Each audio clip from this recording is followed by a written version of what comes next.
153 години одбележуваме од раѓањето на нашиот, можем слободно да кажам, најголем македонски револуционер Гоце Делчев. Георги Гоце Делчев е роден во Кукуш, во егејскиот дел на Македонија, на 4 февруари 1872 година. Тој припаѓа на групата најзначајни македонски револуционери, односно тој е идеолог, апостол, револуционер, учител и главен предводник на македонското револуционерно движење во османлискиот период, а тоа е периодот крајот на 19-тиот и почетокот на 20-тиот век. Уште како мал ги пројавува своите револуционерни идеи, задоен бил во опкружувањето во Кукуш, уште од најрана возраст, сакал да читал најразлична литература, револуционерна литература, весници, се школувал најпрво основното образование го стекнува во родното место во Кукуш, потоа го продолжува во гимназијата, екзархиската гимназија во Солун, а потоа продолжува во военото училиште во Софија, воено образование, каде што се истакнува меѓу подобрите ученици. Тука веќе почнува да делува и да буквално ја врши својата мисија. Тој уште во училишните денови, уште во Солун, во гимназијата екзархиска во Солун, станува водач на различни ученички кружоци, кои што ја започнуваат таа идеја за ослободување на Македонија, читајќи револуционерна литература, биле под влијание на револуциите во европските земји, француската буржоаска револуција, читал литература од различни автори, од руските, од западноевропските автори, така да иако тој не е еден од 6 основачи на македонската револуционерна организација, сепак ќе се истакне како еден од најзначајните идеолошки водачи и ќе биде длабоко врежан во колективната меморија на македонскиот народ како главен предводник на македонското револуционерно движење. Тоа револуционерно движење и таа поттик, борба и мисија трае до денес.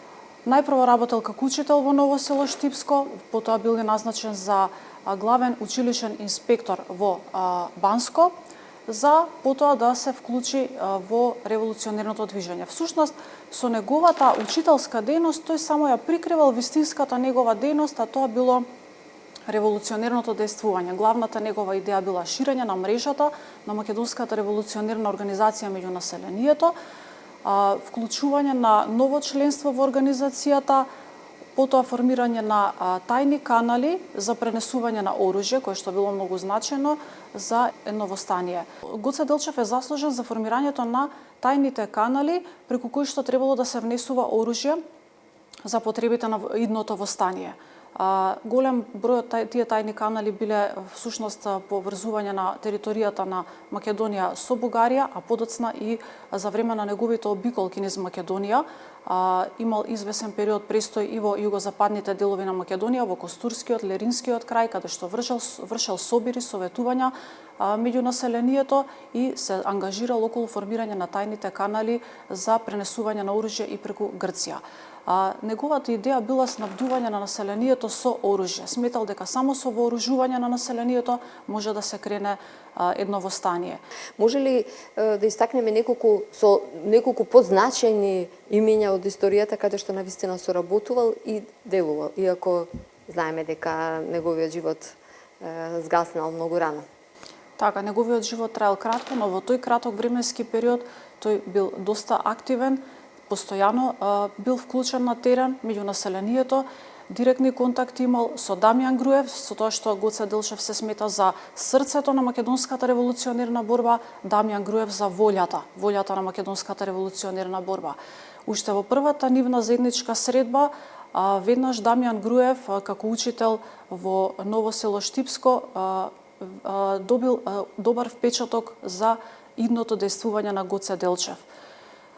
Заеднички се постојано вклучени на терен меѓу на самото население, со тоа што Дамјан Груев бил поактивен и во Битолскиот регион, додека Гоце Делчев правел обиколки буквално низ целата територија на Македонија, насекаде го придобивал населението, ја ширел револуционерната идеја, пренесувал оружје, муниција, револуционерна литература и го кревал духот на македонското население и вербата негова за идното ослободување на Македонија. И тој сметал дека само со едно самостојно внатрешно вооружено восстание може да се извојува таа слобода. Исто така е значено за Гоце Делчев да се истакне дека тој е основоположникот на Четничкиот институт. Тој е автор на уставот, на правилникот на Македонската револуционерна организација заедно со Ѓорче Петров. Кратко траел неговиот живот, значењето е огромно на овој наш македонец и револуционер. Како згаснува неговиот живот? Гоце Делчев најпрво имал средба во Солун со Дамјан Груев, каде што тука дискутирале околу во врска со прашањето за идното восстание.